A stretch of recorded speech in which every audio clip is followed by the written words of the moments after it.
Graça e paz a todos, eu sou o professor Bruno Ribeiro e hoje começa o nosso curso de Historicidade Cristã. Um curso 100% online, onde nós vamos aqui passear pela história da história da igreja cristã. Na verdade, nós estaremos vendo aqui um pouco mais de 1500 anos de história para descobrirmos aqui junto, através desse curso, pontos principais da história que marcaram o início desta que é uma das maiores religiões do mundo. E quando eu falo de historicidade cristã, nós estaremos justamente analisando aqui os fatos do início, aonde lá começou toda a história do cristianismo, até a multiplicidade das igrejas cristãs hoje no Brasil inteiro, tá bom? Então o nosso papel principal com este curso aqui, diferentemente de muitos outros cursos de outros seminários que você já possa ter participado, é que nós vamos aqui analisar com um olhar mais crítico, com um olhar histórico, arqueológico. Nós vamos analisar aqui a história da igreja cristã para descobrirmos, será que esconderam alguma coisa da gente? Será que a história cristã que aconteceu foi contada realmente nos seus detalhes para todos nós? É isso que nós vamos analisar aqui. Passar pela onde começou o movimento, tá? Passar ali pelos pais da igreja, pelos concílios da igreja, pelas formulações das doutrinas, até os grandes cismas que aconteceram nessa igreja, é o que nós vamos ver durante esse curso. E desde já eu te agradeço a você que está fazendo esse curso, a você que vai ficar conosco até o final, que você possa aí ter um aproveitamento maravilhoso, um aproveitamento didático, para que você venha estar crescendo na graça e no conhecimento junto conosco aqui, tá bom? Do nosso Instituto Coros. Então, nós vamos começar este curso e eu vou compartilhar agora a minha tela com vocês para que vocês possam aí estar, tá bom? Analisando junto comigo os slides que eu preparei para essa primeira parte do nosso curso de Historicidade Cristã. Vamos lá compartilhar nossa tela aqui com vocês. Como você está vendo aqui, já estamos com a tela compartilhada aqui para falarmos juntos aqui a respeito do curso Historicidade Cristã, os 16 primeiros séculos da Igreja. Aula 1, que nós vamos ver aqui nesta aula. A história da Igreja Cristã, os primeiros anos da Igreja Cristã, debates e noções teológicas e os evangelhos e Cristo. Tá? É o que nós vamos analisar aqui durante este período desta primeira aula que nós estaremos aqui com você. Vamos lá os nossos slides, querido. Olha só, a história da igreja cristã, ela começa justamente com a figura principal, que é quem? Que é Cristo.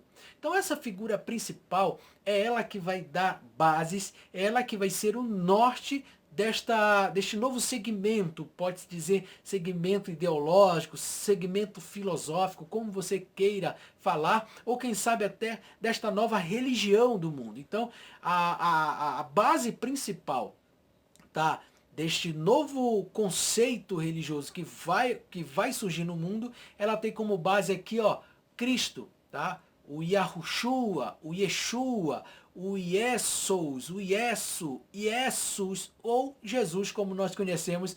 Isso tudo aqui são as transformações que esse nome sofreu desde a sua constituição aramaica até a sua constituição latina. Então, ele sofre essas transformações, tá? Dentro desse nome, que aqui você vê a primeira descoberta que a gente vai fazer aqui na história, é que nós temos duas figuras de Cristo, por incrível que pareça, parece assustador, mas não é. Nós temos aí duas figuras de Cristo. A primeira figura de Cristo que nós vemos aqui é o Cristo ocidental, olha só, o Cristo do Ocidente. Como você vê aqui, traços europeus deste Jesus mais branco, mais barba feita, mais cabelo tratado, um estilo totalmente europeu, né?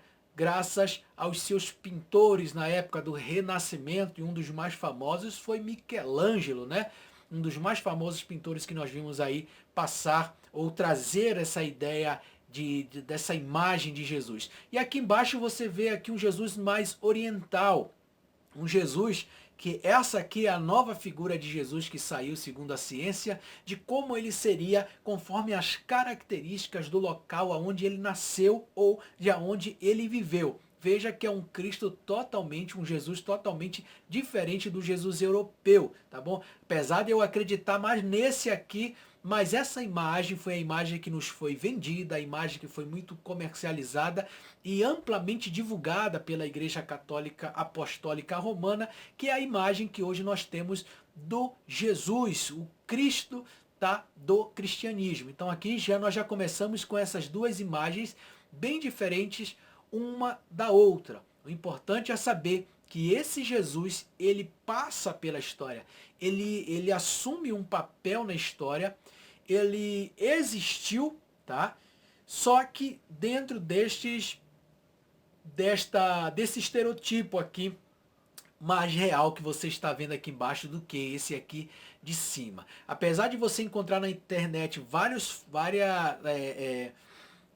pessoas, vários sites, vários blogs, canais do YouTube que dizem que esse Jesus aqui ocidental que o Michelangelo pintou não seria bem esse aí, tá, gente? Mas a pintura do Michelangelo, ela seria uma pintura, na verdade, do seu amante.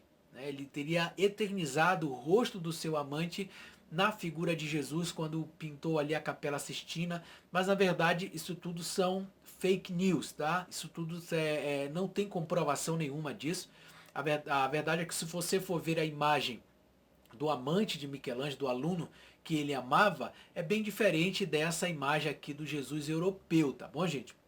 Então, é apenas uma especulação e, na verdade, ninguém tem como provar que isso foi fato realmente, essa questão do Michelangelo. Tirando essas questões de lado, já vendo aqui a nossa primeira slide, sabendo que o Jesus seria esse aqui, tá, gente? Esse aqui, Jesus, conforme as características do local onde ele nasceu e viveu, ele teria que ser assim. E só nos foi vendido dessa maneira graças ao renascentismo que foi na Europa, e é obviamente que eles pintariam ali um Jesus mais europeu, até pela mentalidade de soberania que a etnia eles tinham naquela época na Europa, tá bom? Olha só. Então o cristianismo, como você vê aqui, ele vem da base que é Cristo. E nós já vimos que Cristo tem tudo a ver com a Grécia. Daqui a pouco eu vou mostrar um slide para vocês. Então Cristo, ele tem total ligação, esse nome, com a Grécia. E obviamente que foi na Grécia que eles foram chamados pela primeira vez de cristão. Então vai começar a surgir aí, tá bom? Uma base, que é Cristo, e um povo que veio dessa base, que segundo a Grécia seriam chamados eles de cristãos, tá bom? Então olha só, Cristo é o termo usado em português para traduzir a palavra grega Christos, que significa ungido. O termo grego, por sua vez, é uma tradução do termo hebraico Machia, transliterado para o português como Messias. Então, veja que no hebraico aqui o nome dele é Machia ou Messias, que logicamente, tendo o Messias como a base de construção da ideia, logicamente o que vai surgir do Messias vai ser o messianismo, tá? Como aqui em cima a base é Cristo, uma base grega, Cristo, então serão chamados de cristãos e não de messiânicos ou messianismo, porque justamente ele não seguiria esse nome hebraico aqui, Machia, nem Messias, tá? Por isso que não foi chamado de messianismo, por isso que essa vertente religiosa que surgiu no mundo não seria o messianismo, e sim o cristianismo. Apesar de que o cristianismo, ele prega, ou ele desenvolve uma ideologia em cima de um Messias hebreu, em cima da promessa da ideologia de um Messias judaico. Então, essa construção que é feita em cima da Grécia, daqui a pouco eu vou explicar o porquê, que acontece essa transição ideológica de cultura da judaica para a grega, porque ela vai ter um papel fundamental nessa desconstrução de um Messias judaico, nesse desligamento da ideologia judaica do Messias para a ideologia grega desse Cristo, tá bom? Isso vai ser fundamental para o que eu vou explicar daqui a pouco, tá bom? Seguindo aqui os nossos slides, olha aqui, ó, uma explicação bem mais clara do que seria o cristianismo e o messianismo. O cristianismo, como nós vimos, tem a sua base em Cristo, mas juntando a palavra ismo, que vai formar cristianismo, o ismo ele significa doutrina, sistema, tendência, corrente, teoria. Veja que messianismo vai ter como base o Messias e o ismo, que seria a doutrina. Então aqui seria a doutrina de Cristo e a doutrina do Messias. Você vai ver que não são iguais, tá, gente? Não são iguais. Eles começam parecendo ser da mesma raiz ideológica, mas não são. Porque um vai seguir preceitos gregos, o outro vai seguir preceitos judaicos. Olha só.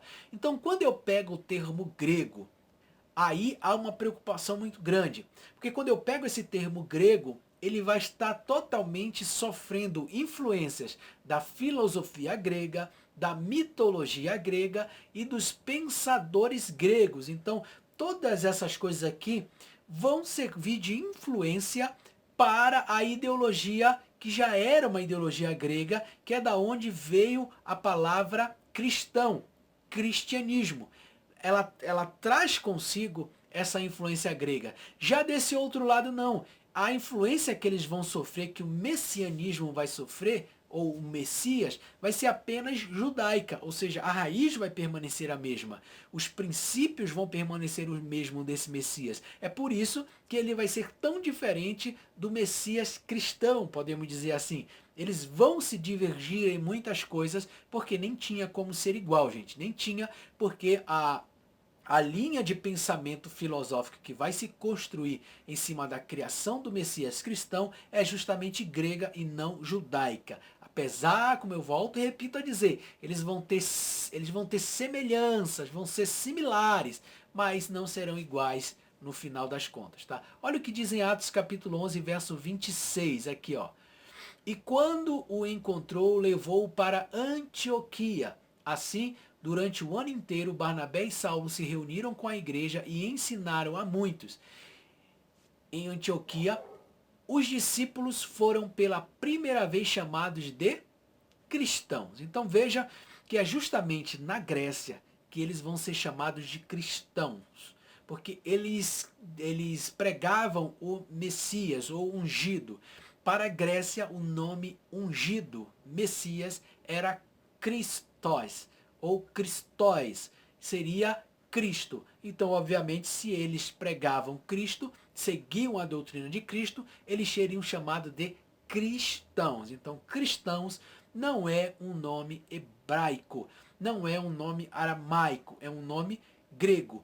O nome do verdadeiro nome hebraico é Messias. Então, nesse início aqui, nós já vamos descobrir que, na verdade, o movimento deveria ser chamado de messianismo e não cristianismo, tá? Mas isso ainda não influenciaria tanto a questão de como eles seriam chamados, porque eles foram chamados numa terra grega, numa terra que a cultura dominante era grega, então era natural que eles fossem chamados assim, tá? Mas eu volto e repito a dizer, daqui a pouquinho eu vou mostrar para você o quanto isso aqui vai ser fundamental na construção da ideologia, na construção filosófica deste grupo, desta vertente religiosa que vai surgir, tá bom? Vamos lá, de novo aqui com os nossos slides, olha aqui. Para você entender um pouquinho mais, essa bola gigante aqui, marronzinha, é a religião judaica, o judaísmo. Então veja que essa parte branca aqui foi justamente o rompimento, a saída de certo povo que sai do judaísmo e vai formar o quê? O que ficou conhecido na Bíblia como a seita do caminho, ou os do caminho, gente. Isso aqui é uma outra coisa que você tem que aprender a identificar. Pera aí, professor, quem eram os do caminho? Quem era essa seita do caminho? Justamente os discípulos. Eles foram chamados e conhecidos pelo judaísmo como a seita do caminho. Lembre-se que para os gregos eles eram chamados de cristãos, seguidores de Cristo. Mas para o judaísmo, eles foram chamados de seita. Seita do caminho. Por que seita? Porque seita, justamente uma explicação assim mais rápida, mais objetiva para você do que seria seita. Seita, na verdade, é a parte menor que sai de uma maior. Então toda a parte menor que sai do meio de uma maior e assim se torna independente, ela é tido como seita em qualquer lugar. Se eu tenho um grupo de 10 pessoas e desse grupo de 10 pessoas, 3 saem para formar a sua própria ideia, o seu próprio grupo, eles serão a seita que saiu do meu grupo maior. Então foi o que aconteceu aqui com os discípulos. Os judeus não consideravam eles como parte do judaísmo, e sim como uma seita, algo que saiu de dentro do judaísmo. E eles foram chamados de os do caminho. Porque a sua principal forma de proselitismo era caminhar, era ir pelos caminhos anunciando aquilo que eles pregavam, tá? Olha esses versículos que provam aqui embaixo que eles eram chamados de os do caminho, tá, gente? Isso não é uma ideia que surgiu na teologia, não. Isso não foi ninguém, nenhum escritor que trouxe essa ideia. Mas essa ideia ela é totalmente bíblica. Ela foi fundamentada na Bíblia. Olha só o que diz aqui em Atos 24:14. Mas confesso-te isto, que conforme aquele caminho que chamam de seita, assim sirvo a Deus de nossos pais, crendo tudo quanto está escrito na lei e nos profetas. Vejam aqui, ó, aquele caminho que chamam de seita. Quem era a seita? Era justamente o caminho. Persegui os seguidores do caminho até a morte, algemando tanto homens quanto mulheres e jogando aos cárceres. Atos 22:4, aqui o próprio Paulo dando testemunho de que ele perseguia os seguidores de quem? Do caminho. Outro versículo para provar isso. Pediu-lhe cartas para a sinagoga de Damasco, de maneira que caso encontrasse ali homens ou mulheres que pertencessem a quê? Ao caminho, pudessem levá-los presos para Jerusalém. Isso está em Atos 9, verso 2, tá bom, gente? Então nós já vemos aqui que como que eram chamados essas pessoas que saíram do judaísmo. Veja que nós estamos construindo todo o início da história, que começou com o judaísmo, uma célula maior, que de repente houve um rompimento, um grupo de pessoas vai romper com esse judaísmo, com essa massa maior. Esse grupo pequeno que sai do meio do judaísmo vai ser conhecido na Grécia como cristãos, e de lá vem o termo cristianismo. E depois esse grupo pequeno vai ser conhecido pelo judaísmo como a seita do caminho, tá, gente? Não mais cristão, mas sim a seita do caminho, tá bom? Vamos prosseguindo aqui dos nossos slides agora, contando como foi essa história inicial, tá? Uma história inicial de morte, perseguições e conversões, tá bom, gente? Então, vocês já viram que esse pequeno grupo sai de uma célula maior, chamado judaísmo, para formar uma célula menor, que foram conhecidos na Grécia como cristãos e conhecidos pelos hebreus como os do caminho, a seita do caminho, tá bom? Então vamos para a primeira parte, o cristianismo versus o judaísmo. Por que e por quem eles eram perseguidos e mortos, tá? Primeiro nós vemos aqui uma imagem dos fariseus, tá? Então, o primeiro motivo, tá? E o primeiro grupo da qual vai perseguir esse povo e vai dar um motivo de perseguição desse povo são os fariseus. Os fariseus perseguiam este grupo porque eles acabavam por afrontar o judaísmo, tá? E as suas leis. Então esse povo aqui vai começar enfrentando seu maior e primeiro desafio. Não seria o maior, mas o primeiro desafio, que é o judaísmo.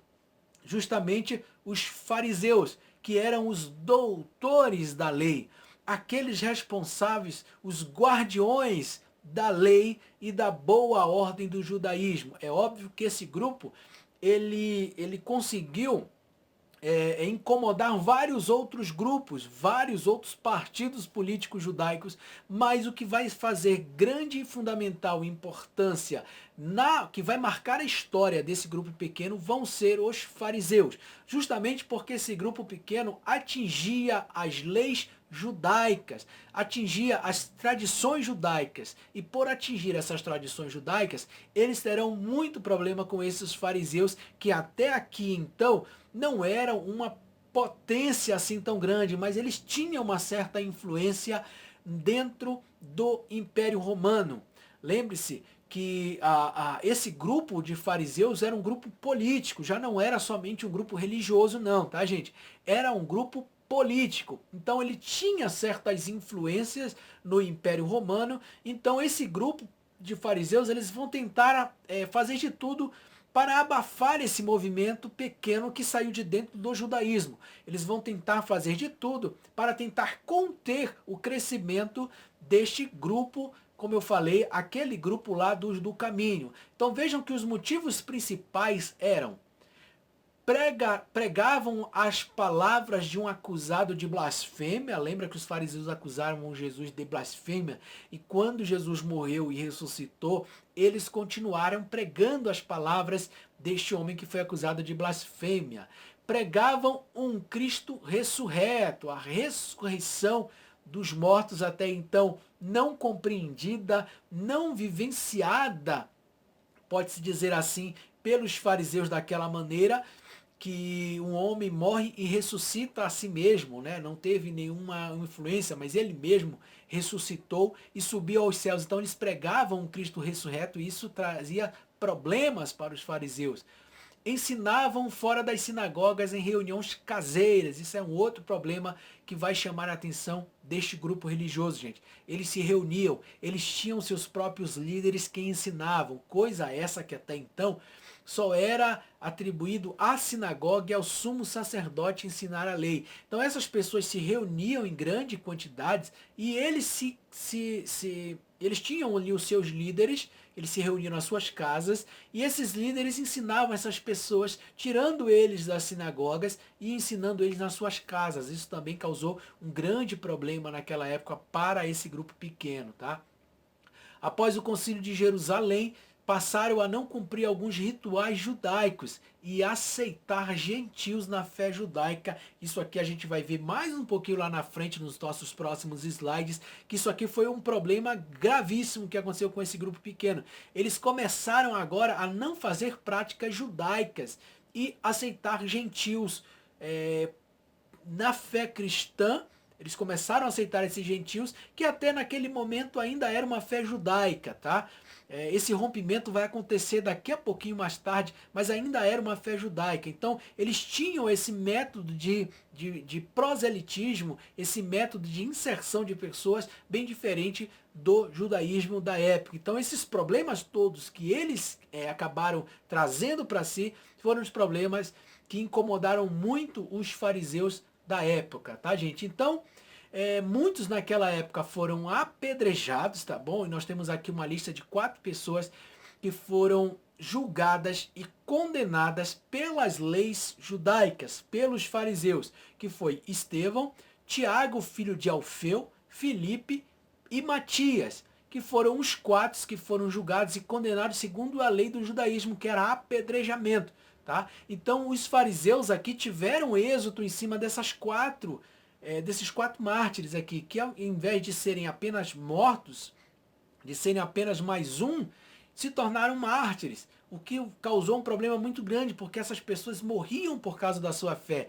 E ao invés desse grupo diminuir, esse grupo começou a crescer absurdamente, a tal ponto que os fariseus não vão conseguir tomar conta de acabar e eliminar com esse povo. A ideia deles era eliminar os discípulos de Cristo, os discípulos de Jesus, para que então o movimento fosse abafado e exterminado. E como eu falei aí, que você vê nesses slides, eles tiveram êxito em cima desses 4, mas não conseguiram ter êxito em cima dos outros, e é aí que eles vão conseguir ter ajuda ou vão procurar ajuda do Império Romano, tá bom? Só que no ano de 31, ou basicamente o ano 36 depois de Cristo, algo acontece nessa seita do caminho, tá? Alguém vai se converter de uma maneira sobrenatural, como diz ali o Novo Testamento, a essa seita do caminho. Então vejam que em 31 ou 36 depois de Cristo acontece a conversão de Paulo. Um detalhe aqui, querido. Paulo, esse nome, ele só foi batizado com esse nome em Roma, pela Igreja a Católica Apostólica Romana, tá bom, gente? Ele não tinha esse nome, ele não se chamava Paulo, tá bom? Isso é uma coisa que nós temos que aprender aqui neste curso. Como é que chamava este homem então? Era Saulo? Não, senhores. Não era Paulo, nem era Saulo. Ele se chamava Shaul. Esse era o nome do apóstolo Paulo. Ele era o apóstolo Shaul, tá? O mesmo nome de Saul lá do Velho Testamento. Então ele não era Paulo nem Saulo. Então cai por terra aquela máxima que muitos dizem por aí. Ele antes era Saulo. Quando viu Jesus no caminho de Damasco, se transformou em Paulo. Não, isso não existe. Não tem comprovação nenhuma disto, tá bom, gente? A não ser no nome que aparece na Bíblia em português, mas se você for estudar um pouquinho os nomes hebraicos, que são os nomes originais desses homens que eram hebreus, o próprio Paulo afirma que ele era hebreu, mas tinha cidadania romana. Ele, por ser hebreu, o nome dele era Shaul. Shaul, tá bom? Olha só, a conversão de Paulo mudou radicalmente o curso de sua vida. Com suas atividades missionárias e obras, Paulo acabou transformando as crenças religiosas e a filosofia de toda a região da bacia do Mediterrâneo. Sua liderança influencia, a sua liderança influencia e legado, desculpa aqui, gente, influenciou toda a região da bacia do Mediterrâneo. Sua liderança, influência e legado levaram à formação de comunidades dominadas por grupos gentios que adoravam ao Deus de Israel.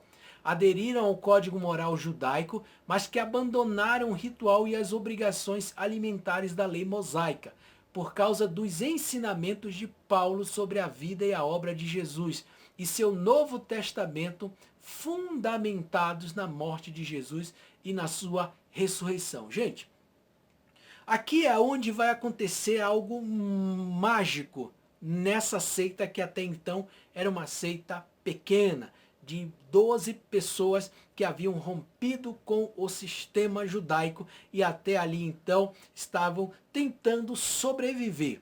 Mas no decorrer da história, aprove a Deus de chamar Shaul. Agora, uma coisa bem interessante que nós temos que deixar registrado aqui neste curso, querido. Vejam que quando Jesus ressurge, quando o próprio Jesus vence a morte, ele procura Pedro e passa a Pedro uma missão. Pedro seria como se fosse ali um líder daquele grupo, apesar de que muitos historiadores vão encontrar muitas divergências nessa liderança de Pedro, inclusive sendo uma das líderes daquela época uma mulher, que é Maria Madalena, mas deixando essas brigas de lado, Pedro tinha um papel fundamental. Ele começava a pregar e ganhar novos adeptos à sua religião, a religião que estava nascendo, a religião do caminho. Então ele começa a ganhar muitos adeptos. Só tinha um problema.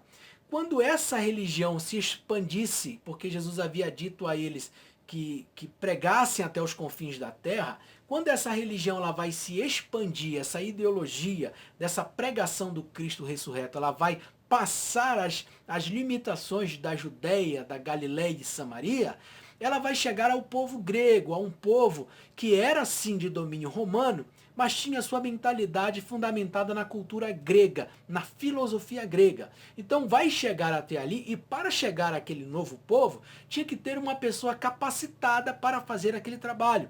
Logicamente que Pedro não detinha o conhecimento fundamental para aquilo. É por isso, gente, que é fundamental que você se qualifique, que você conheça, que você possa conhecer novas doutrinas, novas histórias, novas civilizações, novas línguas, porque Deus vai querer te usar para povos e Ele não vai usar pessoas que não se prepararam para isso, pessoas que não se capacitaram para isso.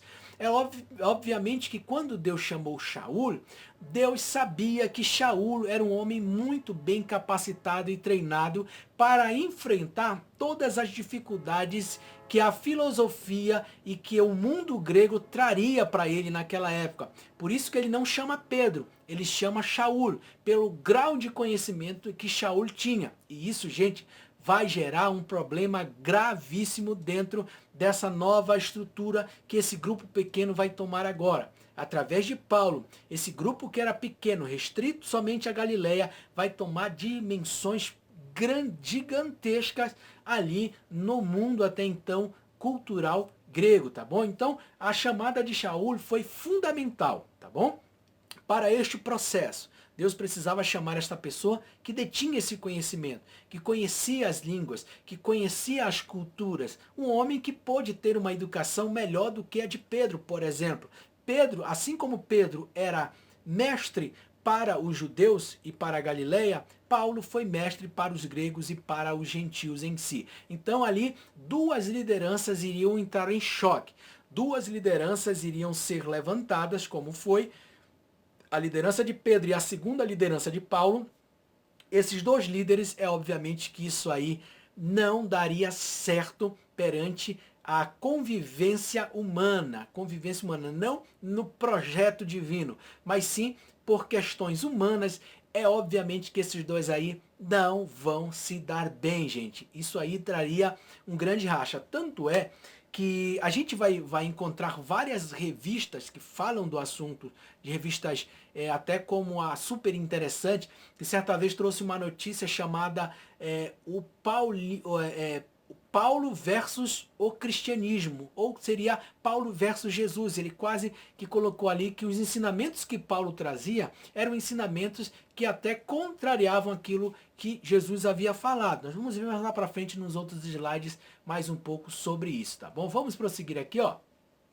Veja que para os judeus, como eu falei agora há pouco, Pedro era um mestre para falar aos judeus, porque foi um homem que foi criado, um homem que conviveu ali no meio judaico principalmente, tá bom?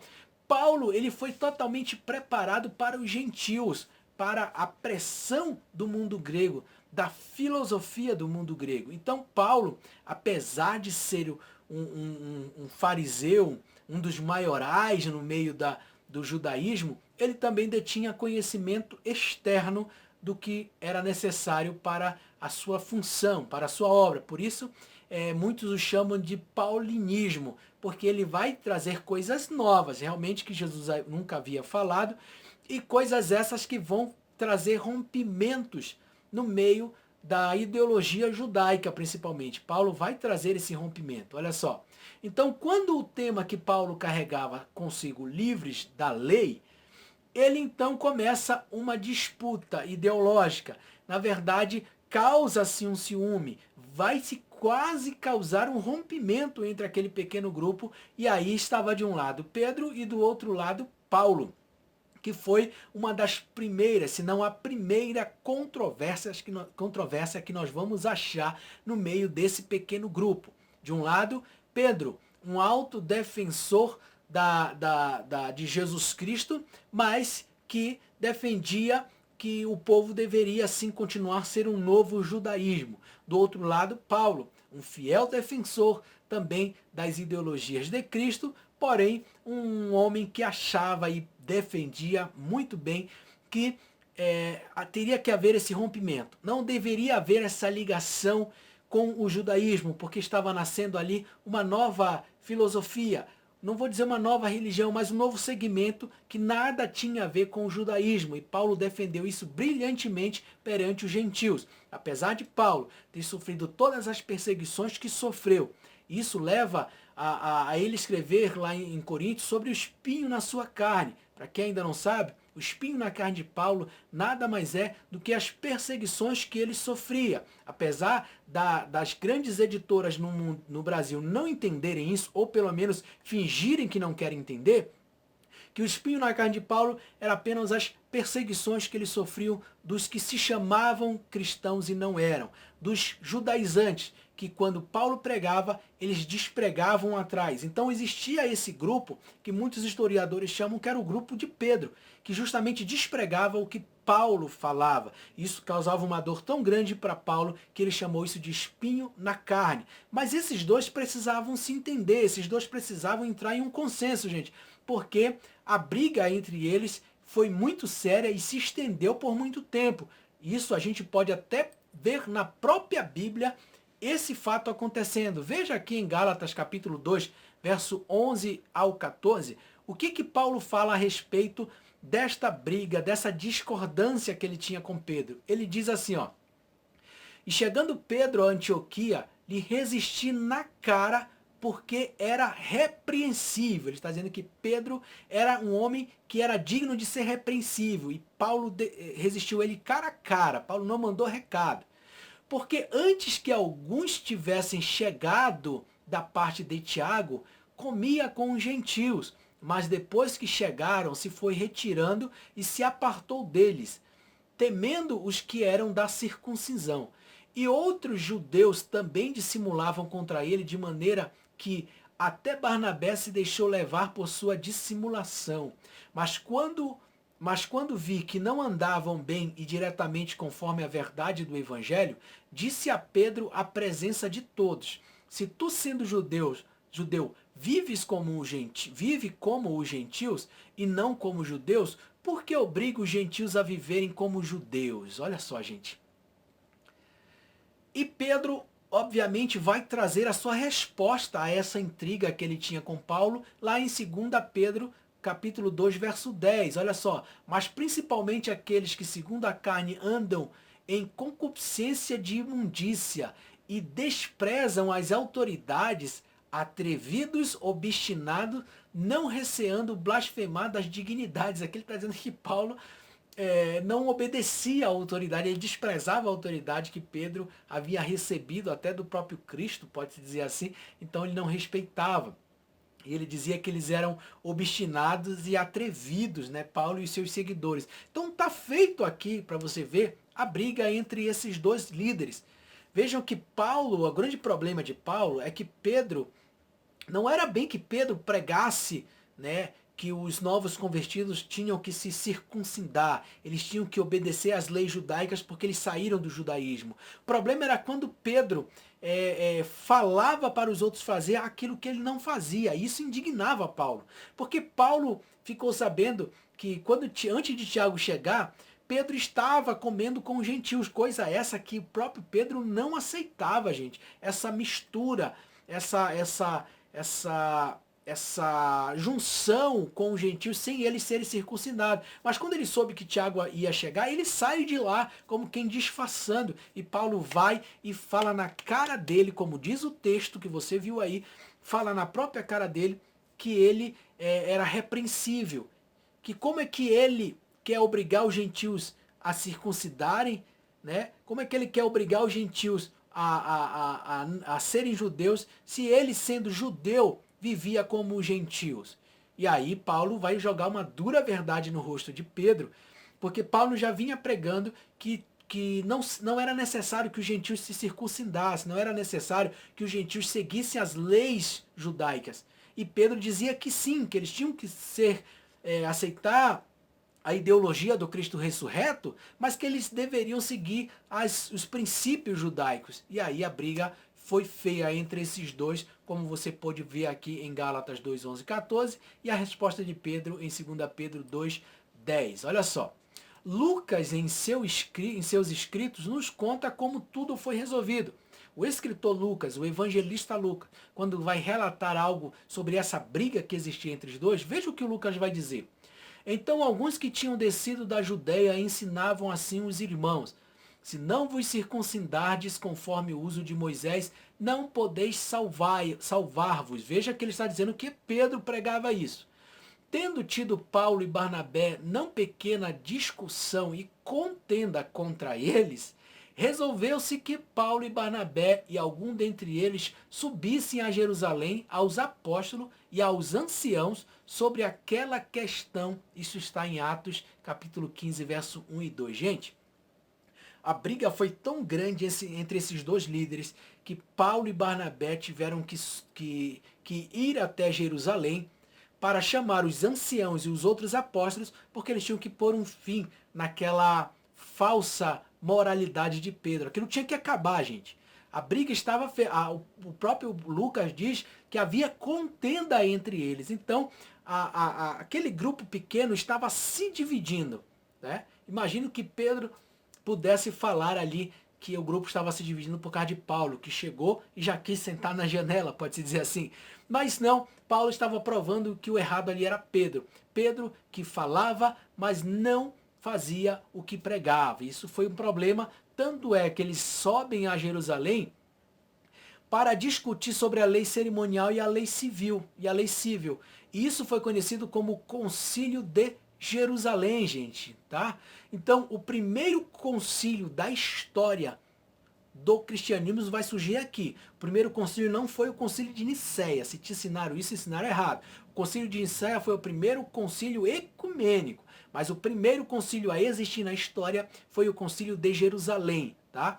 Para resolver uma das questões primordiais para aquele momento. Se eles iam continuar seguindo a lei ou se iam romper de uma vez por toda. Isso não era uma decisão que Pedro e nem Paulo tinham que tomar, porque os dois estavam vivendo em guerra, mas sim a comunidade dos do caminho decidiriam ali então o que aconteceria com aquela nova comunidade. E quem ganhou? Obviamente, Paulo. Paulo ganha, talvez, pelos argumentos. Paulo era um gênio em argumentação. Paulo era um homem que tinha um poder de persuasão muito grande. Então vejam que Paulo consegue, na argumentação, ganhar aquele debate, até porque, tendo em vista o que Pedro fez ali, logicamente que Pedro não ganharia aquilo nem sonhando. Então Paulo ganha a questão, o povo rompe com a lei judaica e só tem um detalhe aí, gente. Você vai ver na Bíblia, por exemplo, Paulo dizendo que a lei é boa, santa e agradável. Mas você também vai ver Paulo dizendo que a lei ela é maldita. Como resolver essa contradição? Isso não é contradição. Você tem que entender que Paulo está falando de leis. Haviam pelo menos 3 leis fundamentais ali no judaísmo. A lei cerimonial, a lei civil e a lei moral. Então, quando Paulo diz que a lei é boa, santa e agradável, ele está falando sobre a lei moral, os 10 mandamentos, a lei estabelecida por Deus. Quando ele diz que a lei é maldita, ele fala justamente da lei cerimonial e da lei civil, que escravizava o povo. Então, Pedro pregava que para ser salvo tinha que se circuncidar. Isso aí era a lei cerimonial deles. Então, não precisaria circuncidar. Paulo estava dizendo que eles tinham que estar livres desta lei. E foi assim que foi decidido num concílio de Jerusalém, onde a igreja em si, pode-se dizer assim, a igreja, né, aquele grupo de pessoas, os do caminho, decidiram então romper de vez com o judaísmo. Eles não seriam um braço do judaísmo, como não foram, pelo menos nessas questões aí, tá? Seguiram com as leis morais de Deus, mas romperam com as cerimoniais e com as leis civis, tá bom? Então, tá explicado aí esse concílio de Jerusalém e essa briga entre esses dois líderes, tá bom, gente? Vamos para a segunda parte agora. A segunda parte, o cristianismo versus Roma. Veja que o cristianismo havia enfrentado na primeira parte um inimigo, pode-se dizer assim, entre aspas, um tanto indesejoso, que era o próprio judaísmo, os líderes religiosos. Pois agora, depois de Paulo, começaria um novo processo. Agora o cristianismo estaria enfrentando um outro adversário, Roma. Tá? Roma passou a se sentir ameaçada quando os líderes judaicos passaram a pressionar os imperadores a colocar um fim nos participantes da seita. E pela boa harmonia com os líderes judeus, os imperadores passaram a ver os cristãos como ameaça à paz e à harmonia do império. Gente, vale lembrar aqui que aquele grupo, ele não causava nenhuma ameaça de queda do império, tá bom? Não causava. Era um grupo pequeno, que apenas defendia uma ideologia. O problema aqui é que Roma já havia passado por um processo de revolta do povo judeu. Você deve lembrar que houve uma revolta judaica chamada a Revolta dos Macabeus. Isso você não vai encontrar na tua Bíblia protestante. Você só vai encontrar na Bíblia católica, lá nos livros de 1º e 2º Macabeus, quando eles relatam essa revolta de Judas Macabeus, tá bom? Que foi uma revolta que aconteceu ali, né, no período interbíblico, aonde levou a um massacre de muitos judeus. Você pode pesquisar aí na internet a respeito do Monte Massada, o suicídio coletivo que aconteceu ali dos judeus naquele monte, tá bom? Então, os romanos já tinham ideia de que uma revolta naquela altura não era boa e nem ia trazer estabilidade para o império. Portanto, acatando ali aos pedidos dos fariseus, que era um grupo político que mantinham os judeus tranquilos e obedientes ao império, eles tinham que, claro, ajudar os fariseus a abafar aquele movimento. E foi aí que o desejo dos fariseus começou a ganhar um corpo, uma força maior, porque ali o império agora serviria como um braço que assassinaria esses líderes cristãos. Mas não perceberam eles que, matando os líderes, não matavam as ideias deles, como seguiu até os dias de hoje, tá bom? Então agora Roma vai entrar na história, gente. A morte causada por estas perseguições de Roma. Veja aqui aonde Roma conseguiu ter aí o seu êxito, tá? Tiago, filho de Zebedeu, por ordem de Herodes, foi preso e decapitado. Por que ele não foi preso aqui? Por que ele não foi julgado e condenado pelas leis judaicas? Porque era apedrejamento, tá? As leis judaicas não decapitavam ninguém. Quem fazia isso era Roma, tá bom? Então Tiago foi decapitado. Barnabé foi torturado, arrastado com uma corda ao seu pescoço e depois queimado vivo. Simão Pedro foi condenado à morte e crucificado em Roma por ordem de Nero. E ele mesmo pediu para ser crucificado de cabeça para baixo, pois não se sentia digno de ser crucificado da mesma maneira como o Senhor Jesus. Pedro foi crucificado, isso era uma forma de punição romana. Paulo, que antes era perseguidor, agora era perseguido, foi decapitado a mando do imperador Nero. André pregou o evangelho em muitas nações da Ásia, mas em Acaia foi preso e crucificado em uma cruz em forma de X. Bartolomeu, aquele a quem Jesus disse, eis aqui o verdadeiro israelita, em quem não há dolo, em João 1,47, foi esfolado vivo e depois crucificado de cabeça para baixo. Mateus, segundo alguns historiadores, ele foi cravado na terra e decapitado na Etiópia. Simão, o Zelote, foi crucificado. Lucas, relatos dão conta de que ele foi pendurado pelo pescoço em uma oliveira por idólatras na Grécia. Apesar de não haver muitas fontes a respeito da morte de Lucas, mas alguns chegam a acreditar que ele foi ali pendurado pelo pescoço, tá? Pelos idólatras. Ele foi, na verdade, ali torturado, decapitado pelos idólatras, tá bom? Discípulos que morreram sem a interferência dos imperadores romanos. Barnabé foi torturado, arrastado com uma corda ao seu pescoço e depois queimado vivo. Mateus, segundo alguns historiadores, ele foi cravado na terra e decapitado na Etiópia, como nós vimos no slide passado. Lucas, relatos dão conta que ele foi pendurado pelo pescoço em uma oliveira, tá? Marcos, relatos contam que pagãos o arrastaram pelas ruas de Alexandria a ponto de ser despedaçado, e aqui eu peguei aqui os evangelistas, tá? João foi o único apóstolo que escapou de sua morte violenta, morrendo de velhice. Judas Iscariote morreu enforcado. Será? Só que é um outro conhecimento que eu quero trazer para você aqui neste curso, tá bom? Será que Judas foi decapitado? Será que o cristianismo foi contado como tudo aconteceu? Veja que Judas não se enforcou, tá, gente? Segundo fragmentos de Papias do século II, ele não se enforcou. Olha o que diz Papias, você vai saber quem é Papias mais lá na frente daqui a pouquinho. Papias, que era um dos escritores, um dos primeiros escritores cristãos, ele diz assim, ó: Judas deixou um triste exemplo de impiedade neste mundo. Seu corpo inchou de tal forma que ele não conseguiu passar por um caminho onde uma carruagem facilmente passava, de modo que foi esmagado pela carruagem e suas entranhas se derramaram. Isso está na patrística, no livro Os Pais Sabem Melhor, gente. O que foi isso? Você vai ver que a ideia que venderam pra gente do enforcamento de Judas, isso aí, qualquer estudante básico em teologia sabe que isso não aconteceu, tá, gente? A Bíblia diz que ele saiu para se enforcar, mas ele não se enforcou. Ele compra um campo, que é chamado depois de campo de sangue. Com aquele dinheiro ele consegue adquirir propriedades, mas e Lucas, quando vai relatar a respeito de Judas em Atos, ele vai dizer que Judas se precipitou e as suas entranhas se romperam. Tá? Se precipitou, você pode ver no dicionário, tem vários significados. Se precipitou, um dos significados de se precipitar é se lançar. Então, vejam que, segundo a história de Papias, e com o auxílio de outros historiadores da época, dizem que Judas sofria de uma enfermidade muito grave. Ele inchou tanto que ele não conseguia nem andar.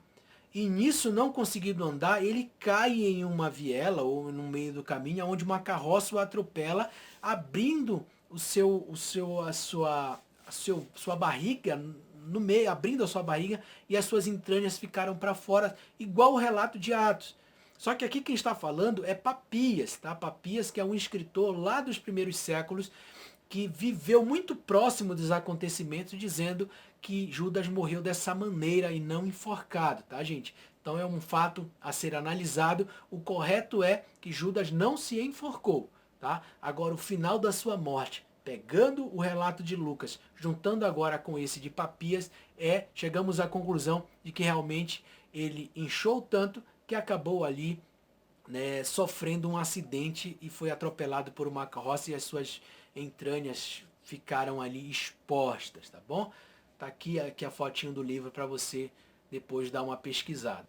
Então vamos lá. Aqui você vê um quadro com os principais pais da igreja, chamado pais da igreja porque foram os primeiros, tá? Por isso que é chamado de patrística, pais da igreja, os patriarcas, tá?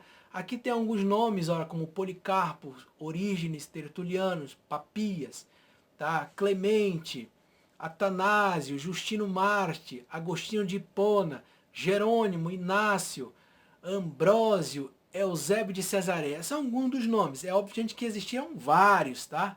Mas nós vamos nos prender aqui em alguns dos principais, tá? Até porque nós não temos tempo suficiente assim para abordar cada um deles, mas eu estarei mandando aí para vocês uma apostila sobre os pais da igreja. O que cada um fez, a época que cada um viveu, eu vou estar mandando para vocês aí, tá? Para os participantes do curso, tá? Então vamos lá ver aqui sobre esse segundo período da igreja, que é o período pós-apostólico. Vamos lá.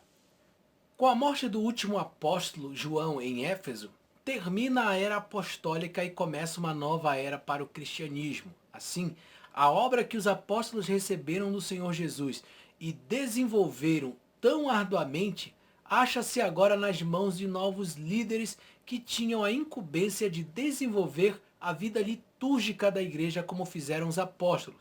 O período que comumente é chamado de pós-apostólico é de intenso desenvolvimento do pensamento cristão. Entenderam aí a importância desse segundo período? O pensamento cristão, ele vai começar a ser desenvolvido. E é óbvio, gente, que homens estudiosos, pensadores, vão desenvolver isso. E nem sempre eles vão acertar, porque eles vão tentar entender algo e colocar isso como doutrina. E, obviamente, quando a instituição Igreja Católica Apostólica Romana surgir, ela vai cravar e bater o martelo como que as ideias desses pensadores, que ela vai escolher quais pensadores serão bons para ela, serão a base fundamental das doutrinas que serão aceitas na igreja cristã, tá bom? A patrística é o corpo doutrinário que se constituiu com a colaboração dos primeiros pais da igreja. vinculado em toda a literatura cristã produzida entre os séculos II e VIII, exceto o Novo Testamento. Então, do século II ao século VIII, tirando o Novo Testamento, é onde vai se construir todo esse corpo doutrinário aqui, que vai servir de base para o cristianismo. Vamos trazer agora alguns nomes que foram primordiais no início da era cristã. Lembre-se que todos eles vão servir de bases para a fundamentação das doutrinas cristãs imposta pela futura instituição ICAR, que significa Igreja Católica Apostólica Romana, tá? Faltou aqui o católica aqui, tá bom? Alguns nomes desses pais da igreja são, gente, Clemente de Roma. Esse L significa que ele era um pai latino e esse G significa que ele era um pai grego, ou seja, com formação grega e outro formação latina. Alguns por terem nascido em Roma, outros por terem vindo da cultura grega. E isso vai ser fundamental na hora de nós entendermos as doutrinas que alguns desses caras vão criar, tá bom? Clemente de Roma, um pai latino. Inácio de Antioquia, que era um pai grego, nasceu em Roma, mas é conhecido como um pai grego. Policarpo, que realmente nasceu na Judéia, então era um discípulo direto de João, não era grego nem latino. Papias, que era um pai grego. Tertuliano, latino. Justino Marte, latino. Irineu, grego. Orígene, grego. Atanásio, grego.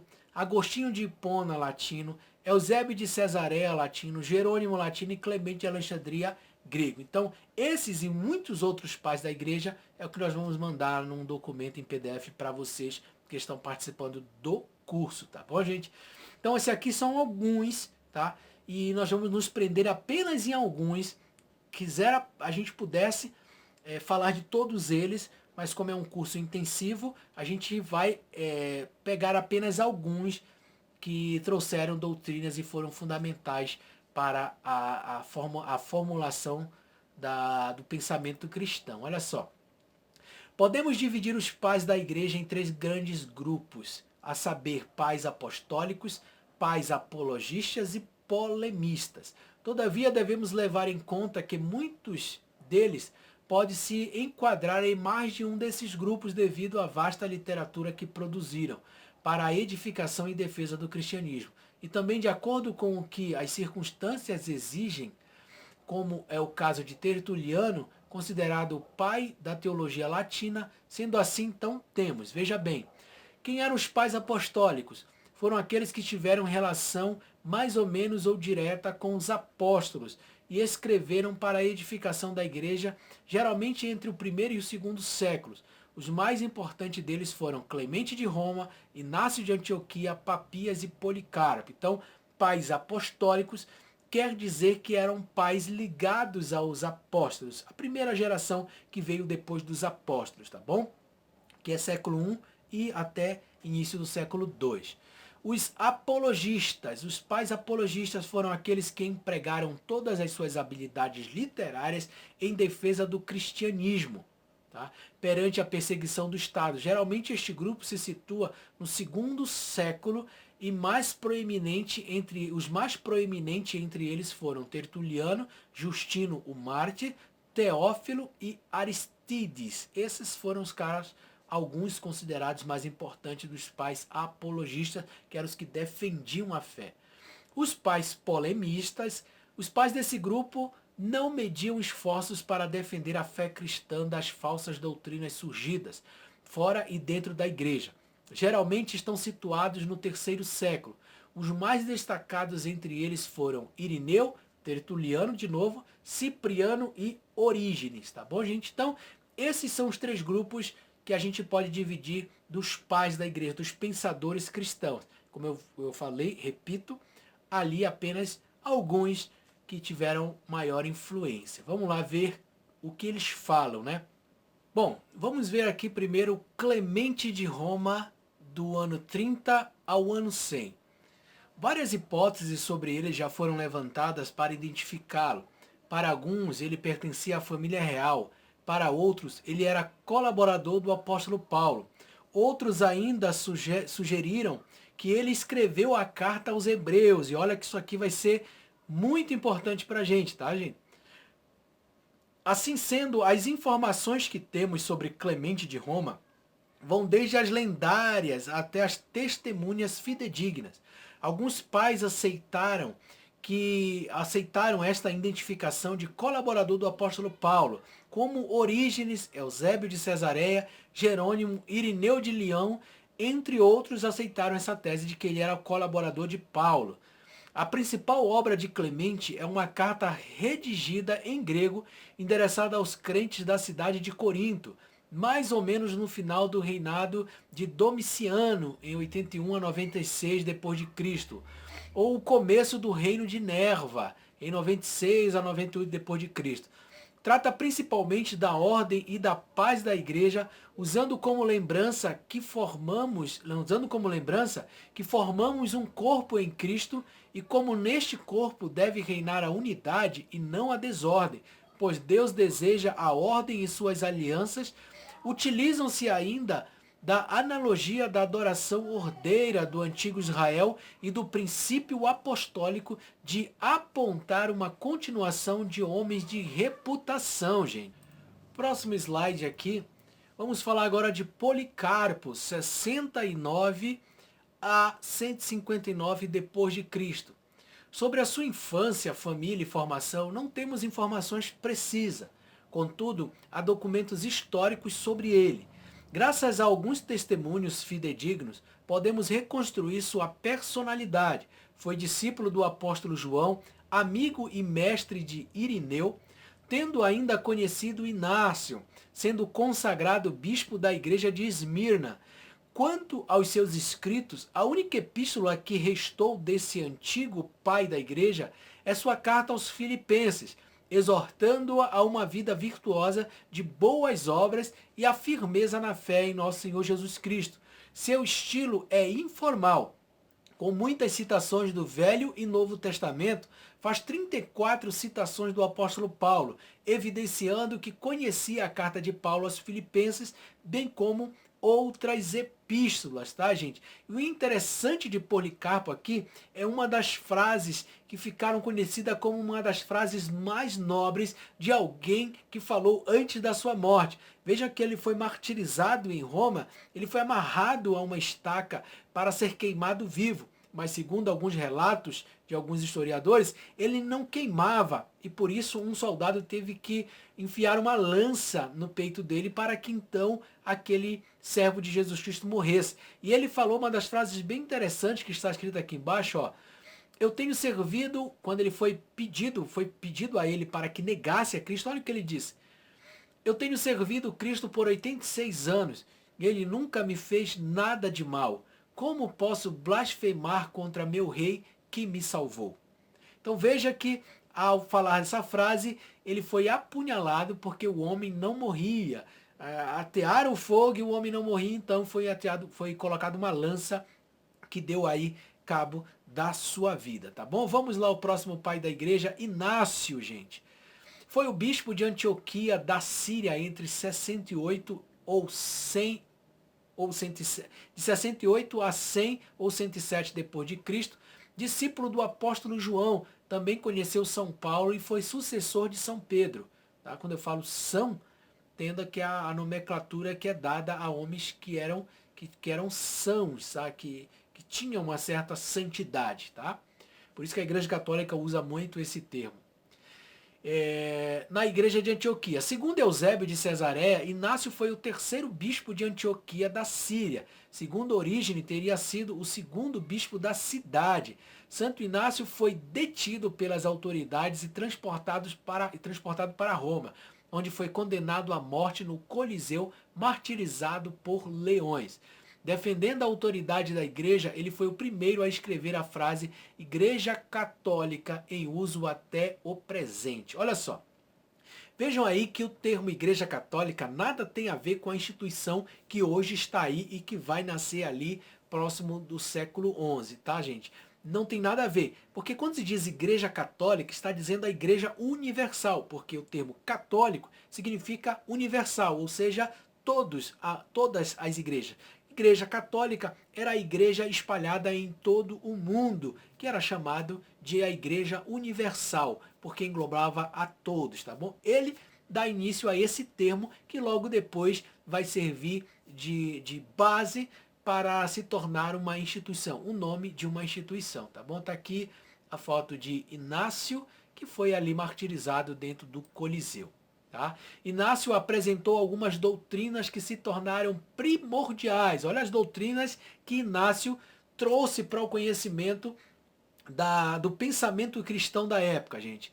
A unidade da igreja, não abandonar as reuniões e a submissão aos bispos. Olha aqui já começa a nascer um corpo de tipo de doutrina de submissão. Ou seja, eu sou submisso ao meu líder. Então, esses pais da igreja vão deixar isso muito, vão bater muito nessa tecla, nessa época deles, para que a igreja em si ficasse refém ou submissa a um líder maior. Claro, que era o bispo de Roma. Assim como essa ideologia ela vai ser construída em todo o pensamento cristão, até a chegada do protestantismo também. Sempre haverá um líder e os outros submissos a ele. Apesar de que essa ideologia de submissão a um líder não existia na época dos discípulos, tá, gente? A primazia de Roma, ele reforça a autoridade da igreja, tá? Como a igreja sendo a autoridade principal e não a Bíblia, e sim a igreja, porque a Bíblia até então não havia sido constituída. Jesus, o divino, ele é o primeiro a trazer a ideia de um Jesus Deus, tá, gente? Afirmando ser ele o Deus em carne, gerado e não criado.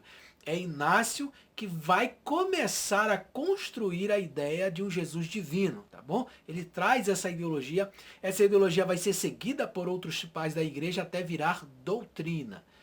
E a Trindade também, ele traz esse conceito trinitariano, tá? Do Pai, o Filho e o Espírito Santo sendo uma só unidade. Maria Imaculada, que Maria teria assim sido virgem.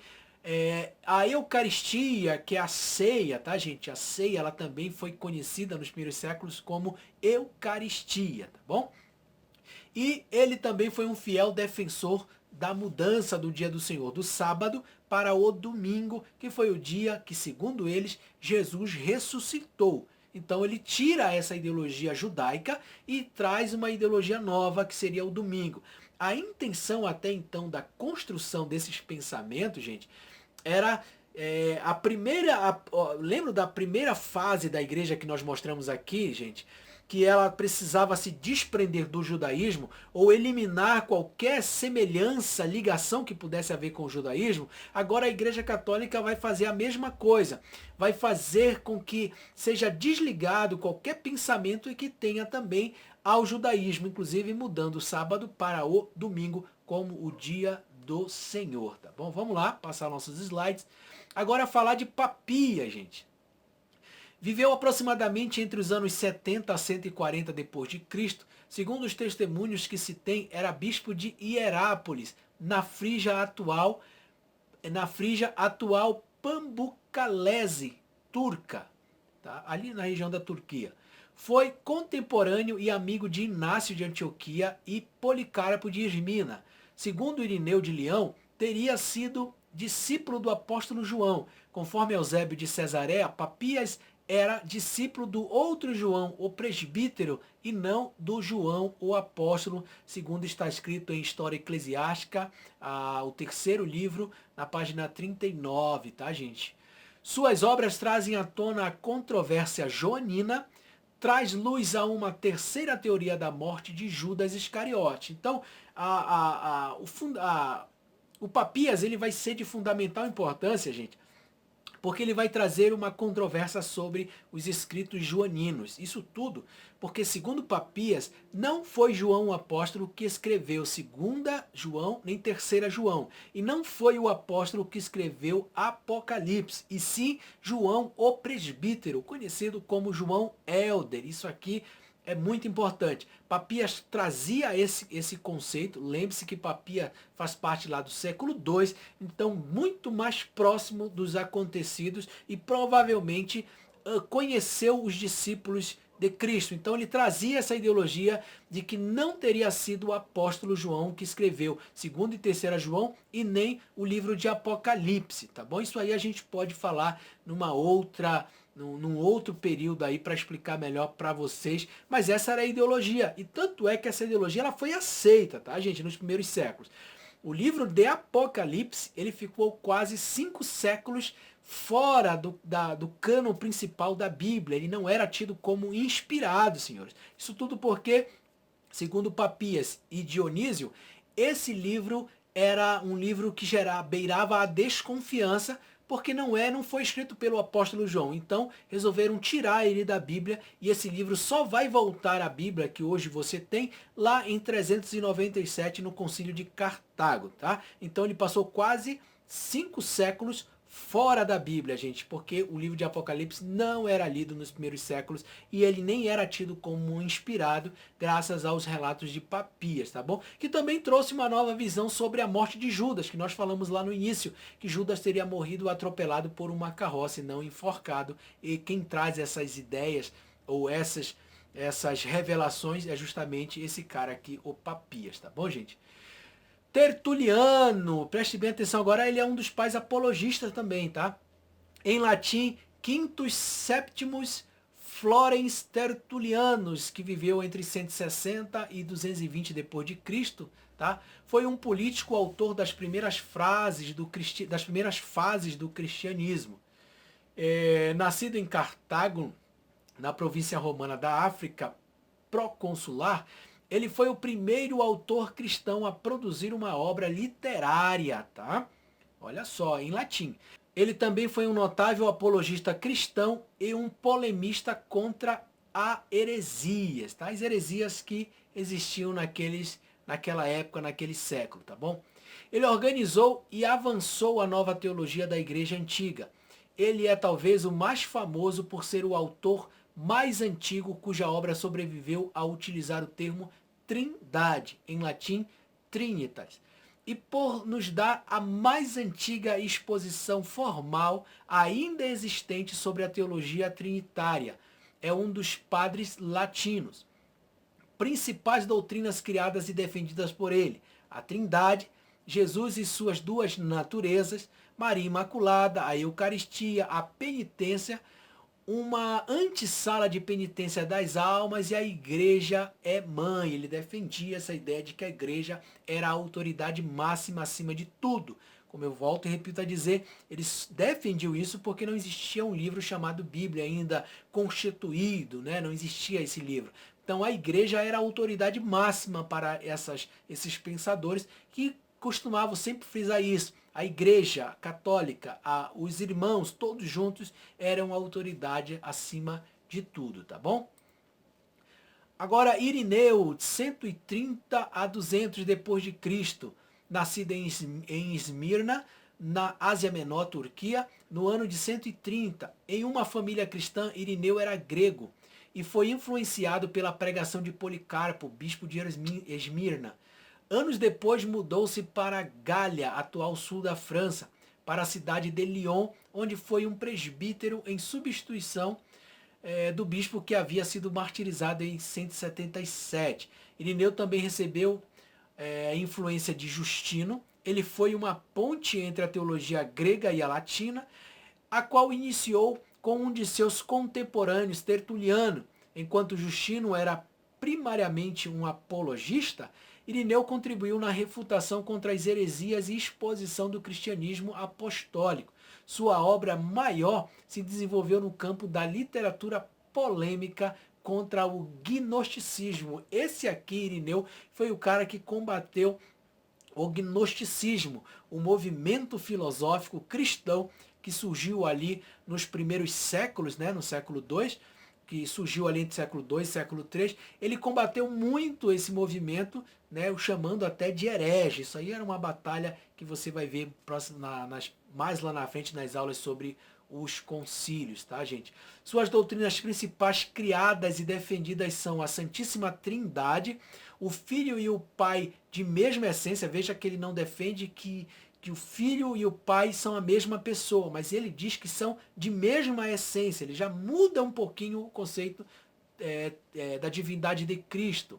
Ele acreditava no batismo trinitariano, tá? A Eucaristia, a virgindade de Maria, o primado do bispo de Roma e suas mais profundas ideologia doutrinal, que eram os evangelhos canônicos. E é aqui que acontece uma das coisas mais fantásticas desse cara, e claro que eu estou ironizando, né, gente? Ele foi fundamental para desenvolver a ideia de que só haviam 4 evangelhos inspirados. Se a tua Bíblia hoje você tem 4 evangelhos somente, dê graças às ideias trazidas aí por Irineu, tá bom, gente? Ele é que fortalece a ideia para que tenhamos apenas 4 evangelhos. Isso foi obedecido nos concílios que estavam ali formulando um livro único para o cristianismo, e graças a ele é que você só tem 4 evangelhos, apesar de ter existido vários outros evangelhos, tá bom? Olha o que ele diz para defender a sua ideia de 4 evangelhos somente. Ele diz assim, ó: o evangelho é a coluna da igreja, a igreja está espalhada por todo o mundo tem 4 regiões, e convém, portanto, que haja também 4 evangelhos. O evangelho é o sopro do vento divino da vida para os homens. E pois como há 4 ventos cardeais, daí a necessidade de 4 evangelhos. O verbo criador do universo reina e brilha sobre os querubins. Os querubins têm 4 formas. Eis porque o verbo nos obsequiou com 4 evangelhos. Gente, essa aí era o argumento de Irineu para que tenhamos apenas 4 evangelhos. Vale lembrar que dos 4 evangelhos, o evangelho de Lucas não foi inspirado pelo Espírito Santo, não, senhores. O evangelho de Lucas ele foi escrito apenas porque Lucas quis escrever. Se você observar Lucas capítulo 1, verso 1, você vai entender que Lucas intentou fazer um evangelho porque muitos já estavam fazendo, tá? Ele bem coloca isso no plural na época dele. Muitos já haviam empreendido e ele achou por bem empreender também para contar a sua versão sobre o Evangelho. E ele só escreve o Evangelho para dar razão ao surgimento do apostolado de Paulo. É como se ele criasse uma história para que o apóstolo Paulo surgisse, e assim nasceu o Evangelho de Lucas, por inspiração de Lucas mesmo. Ele quis escrever, tanto é que ele foi pesquisar em vários livros, em vários achados, em vários escritos da época, para formular o seu evangelho, tá bom? Então, fica explicado aí que a existência de 4 evangelhos não foi porque Deus quis, tá, queridos?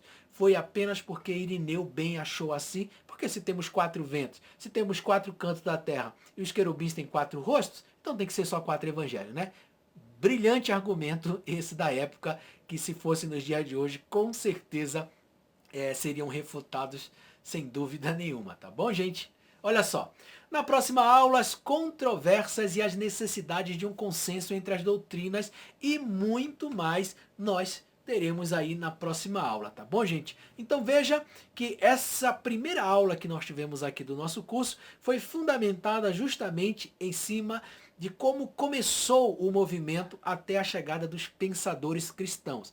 Com a chegada desses pensadores cristãos, gente, que eles começaram a fundamentar teses, a fundamentar doutrinas, é que vai ser necessário que essas doutrinas sejam colocadas em ordem. Até porque, na próxima aula, nós vamos entrar num período onde vai aparecer as chamadas heresias, que com o surgimento dessas heresias são justamente as contras-provas. As pessoas que vão se levantar contra as ideias fundamentadas por esses primeiros pais da igreja.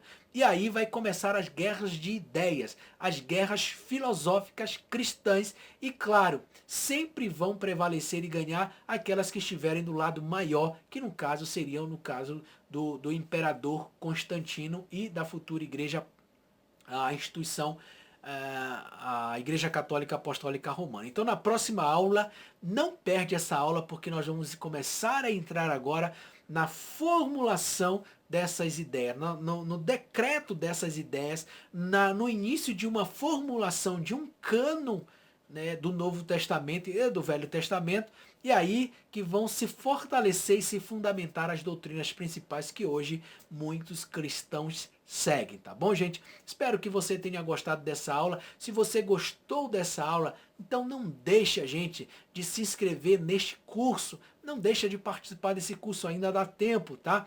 É só você entrar em contato conosco, eu vou deixar o link de inscrição e o meu telefone para que você entre em contato com a gente e dizer assim, professor, eu quero fazer esse curso, eu quero fazer as outras aulas e completar o curso, não tem problema, ainda dá tempo. Depois que você assistir esse vídeo, você entra em contato com a gente, se inscreve lá no link que eu vou te mandar e você pode fazer parte desta família, deste curso aqui, que eu tenho certeza que vão trazer ainda muitas descobertas para você, tá bom, gente? Então, espero você na próxima aula e que você tenha aí adquirido pelo menos aí um pouquinho. Se você adquiriu 1% do conhecimento, para mim, eu já me sinto satisfeito, tá bom, gente? Então, até a próxima aula. Fiquem todos na graça e na paz do nosso Senhor. Tchau, gente.